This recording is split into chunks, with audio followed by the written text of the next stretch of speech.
Boa noite a você que está acompanhando aqui mais uma vez a nossa edição especial do Jornal Café com Quarks. Eu sou o Kaique, estou aqui mais uma vez trazendo informação, debate, outros temas que impactam a nossa vida, muitas vezes até de forma invisível. Quando a gente ouve a palavra radioatividade, é comum a gente pensar algo perigoso ou misterioso, mas na verdade ela está presente ao nosso redor desde a formação da Terra. A radioatividade é um fenômeno natural, descoberto no final do século XIX, em que certos átomos instáveis liberam energia na forma de radiação, ou seja, o fenômeno da desintegração espontânea do núcleo de um átomo com a emissão de algumas radiações. Com o tempo, a gente aprende não apenas a entender esse processo, mas também a reproduzir no laboratório, dando origem à radioatividade artificial. No debate de hoje, a gente vai explorar essas duas faces da mesma moeda: a radioatividade natural, que a gente acompanha desde sempre, e a artificial, criada pelo ser humano e usada em áreas como a medicina, a energia e até mesmo na indústria. De que forma que elas se apresentam no nosso cotidiano e como que elas podem mudar as nossas vidas? Vamos ouvir o que a ciência nos tem a dizer. E como a gente está falando de um debate,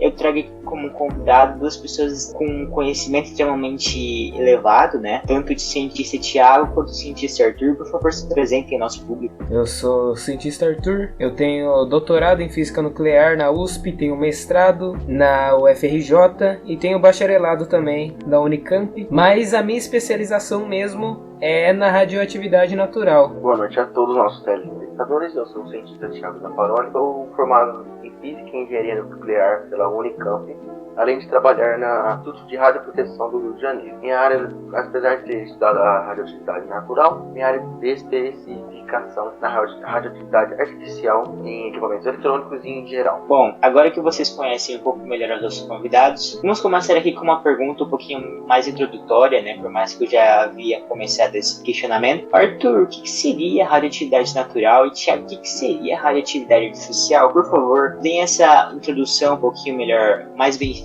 em relação a esses dois assuntos, esses dois temas que a gente vai aqui falar sobre hoje nesse jornal. Muito bem, de um modo bem simples, né, a radioatividade natural é aquela que ocorre de maneira espontânea, né, na natureza, ou seja, que ocorre ao acaso, né, emitindo partículas alfa e beta e os raios gamas. Bom, de modo geral, explicando para o nosso público-alvo, a radioatividade artificial é gerada em laboratórios, normalmente com bombardeamento de átomos com outros tipos de elementos.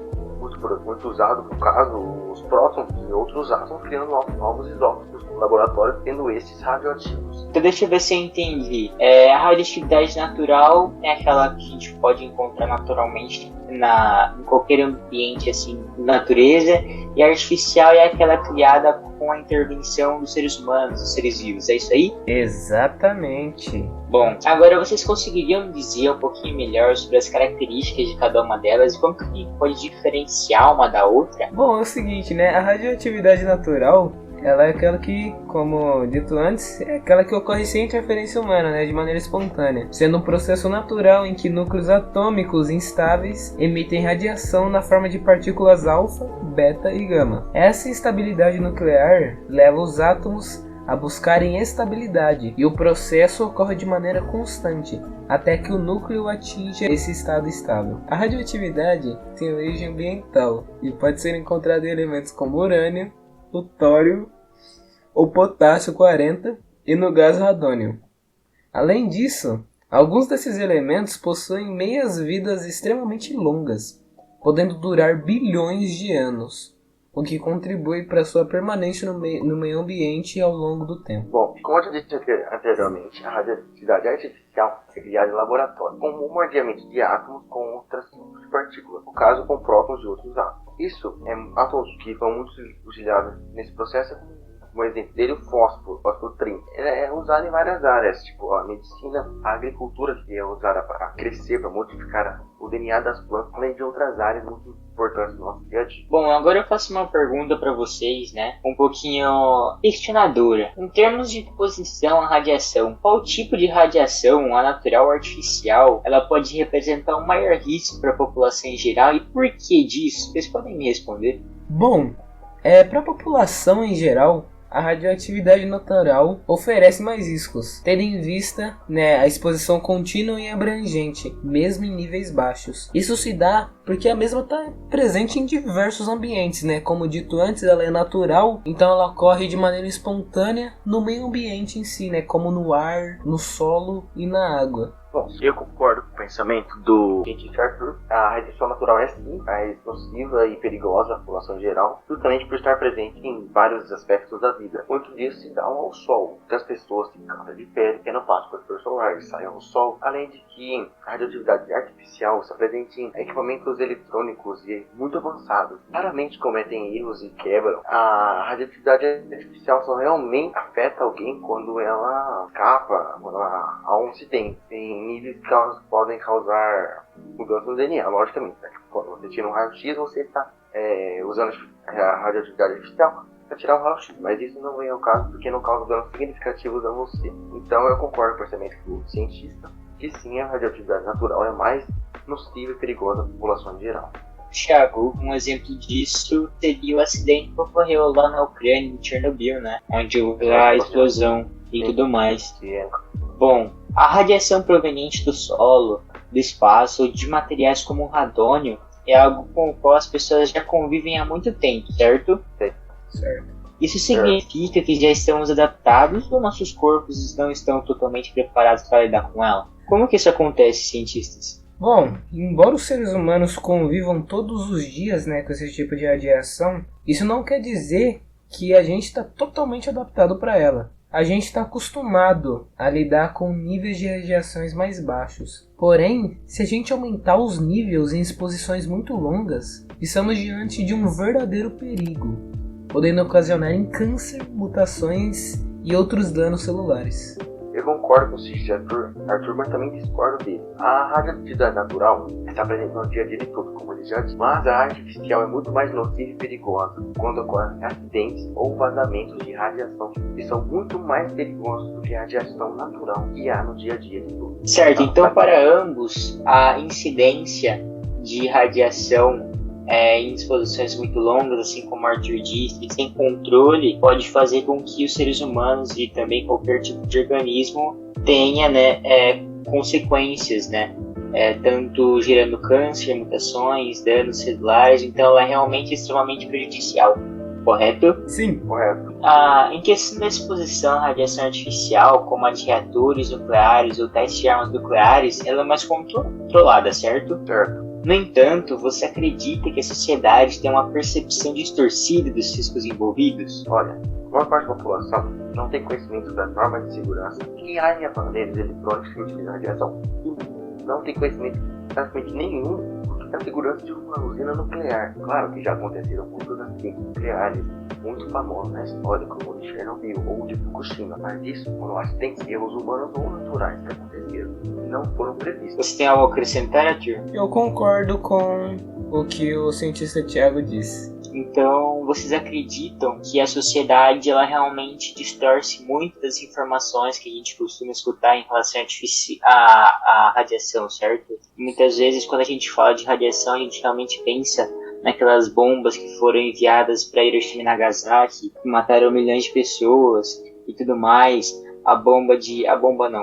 Ao acidente de Chernobyl, aos desastres que ocorreram, por exemplo, aqui no Brasil em relação a, por exemplo, ao átomo, né, de Césio-137, todos esses acidentes relacionados à radioatividade nos fizeram distorcer essa percepção. Então, vocês acham que foi em consequência deles que nos fizeram com que a sociedade trouxessem consigo tal pensamento um pouco errado, digamos assim? Exatamente. Por exemplo, tem muita gente que não sabe, né?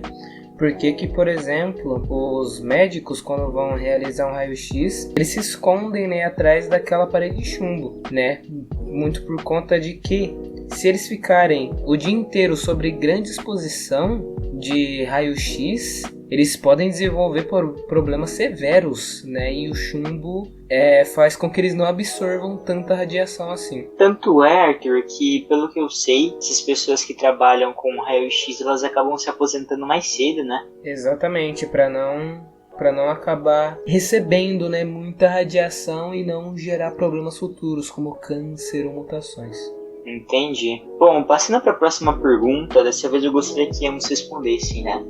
Quais seriam os benefícios, ou melhor, ela é um pouquinho mais focada para a radiação artificial, mas eu gostaria que ambos dessem as suas opiniões em relação a ela novamente. Quais são os benefícios da radioatividade artificial em áreas como a medicina, a indústria, ou até na geração de energia, e como que esses benefícios eles podem se balancear com os riscos, né? Existem mais riscos do que benefícios ou ao contrário? Bom, como cientista de cultura que eu vou dizer, assim, riscos para a saúde humana, como vou dar o exemplo dele, pessoas que tiram raio-x de você, vai fazer um período de chumbo, para não ocasionar tantos danos a ela. Então, essa parte de, há muito risco, sim, há risco para tudo. Sair do sol também é um risco, você está recebendo radiação que pode te ocasionar no câncer de pele. Mas em outros fatores, a sociedade só tende a ganhar com a radioatividade. Vamos dizer, a energia do futuro é a radioativa, por quê? É a que mais produz energia de forma muito mais rápida. Um exemplo disso é, claro, as bombas nucleares. Em segundos devastam cidades e matam milhões de pessoas. Isso é só uma fração do que a radioatividade pode fazer. Mas se usada corretamente, ela só vai dar benefícios à nossa sociedade. Entretanto, um dos maiores riscos é o lixo nuclear, que infelizmente demora muitos e muitos anos para decair, ou seja, para deixar de ser radioativo e poder ser descartado corretamente. Bom, como dito pelo cientista Tiago, realmente a energia nuclear, por exemplo, né, que é uma forma de gerar energia, ela é extremamente eficiente, ela não tem um custo tão alto e ela gera bastante energia, e se não cuidar direito dessas usinas, pode ocorrer, por exemplo, como dito antes, né, o desastre de Chernobyl. Então eu posso concluir aqui que os benefícios e os riscos eles vão depender justamente de que forma que ela é aplicada, né? Com as normas de segurança bem feitas, né? Um treinamento completamente muito bem especializado, investimentos contínuos com a tecnologia e principalmente para fiscalização, justamente para não ocorrer esses desastres que a gente pode ver aí, que ocorrem aí ao redor do mundo, certo? Certo. Exatamente. Muito bem. Eu ia colocar mais um ponto. Por favor. Tanto que os principais países, né, que utilizam a energia nuclear, a gente tem, por exemplo, os Estados Unidos, a França, a China, o Japão, a Coreia do Sul, o Canadá, que são países mais desenvolvidos, né? Se a gente for analisar por cima, a Alemanha, por exemplo, países europeus. Porque também é um tipo de energia, é um tipo de energia que necessita de um investimento um pouco melhor, um pouco maior, certo? Não é uma energia que você consegue obter com um investimento que, digamos que a nível nacional, seja de baixo custo, certo? É necessário ter um investimento com um valor um pouquinho mais elevado, certo? Exatamente, é preciso, né, ter um grande cuidado, porque senão pode acontecer um desastre como na Ucrânia, né, em Chernobyl. Eu gostaria de também acrescentar um ponto de vista que sim, a energia nuclear demanda um pouco mais de investimento, porque ela é sim mais cara, mas requer mais atenção. Mas se você parar para pensar, você acabou de dizer que os países mais poderosos, ricos e poderosos do mundo são os que utilizam a energia radioativa a seu favor. Mas não só isso. Esses países, eles não, se você parar para pensar, eles não têm nenhum tipo de outra forma de energia a não ser o petróleo. Claro que tem alguns que podem usar hidrelétricas, sim, mas não como o Brasil, que é um país que tem sim usinas radioativas, para quem não conhece, são as usinas de Angra, mas a energia hidrelétrica e eólica são as que predominam aqui, porque o nosso país tem proporções continentais e tem rios para alimentar muitas e muitas usinas hidrelétricas. Por exemplo, no Nordeste há um espaço muito grande para se colocar usinas eólicas, nós produzimos energia. Então eu concluo meu pensamento dizendo que para esses países que não tem nenhum tipo de outra fonte custo-benefício, no caso, tirando o petróleo, que é prejudicial não só ao país, mas o mundo inteiro, a usina nuclear é a melhor para se utilizar. Exatamente, eu concordo com o pensamento do cientista Tiago. Agora, passando para a próxima pergunta. Cientistas, como as tecnologias médicas que utilizam radiação artificial, como a radioterapia, elas ajudam no tratamento de doenças, por exemplo?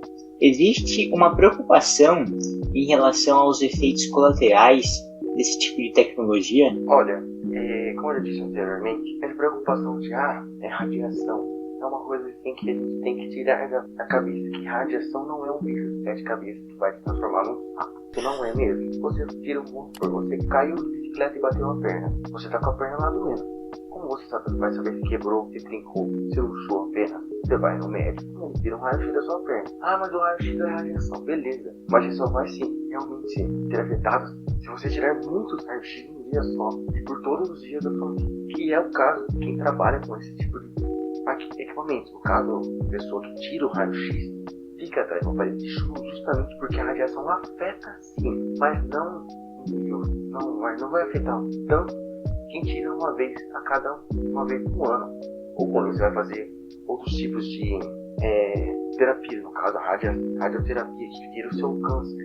Ela muda sim o seu DNA, mas para melhor, entenderam? Não é uma coisa que realmente vai te causar apenas malefício. Tá, sim, muda o material genético, o corpo muda, mas a sua vantagem é muito mais, porque muda tão pouco que é insignificante o quanto muda o seu material genético, tirando um raio-x por ano. Exatamente, né? A radiação artificial, né? O segredo nela é que a radiação artificial é uma faca de dois gumes, né? Ela pode ser tanto boa quanto ruim. Mas, para a gente se aproveitar mais desse lado bom da radiação artificial, a gente tem que pensar principalmente no uso responsável, né? E um planejamento preciso para a gente utilizar, né? Realizar a utilização da radiação artificial de maneira boa para a gente. Muito bem. O uso consciente e responsável faz com que tudo se torne muito bem seguro e essencial.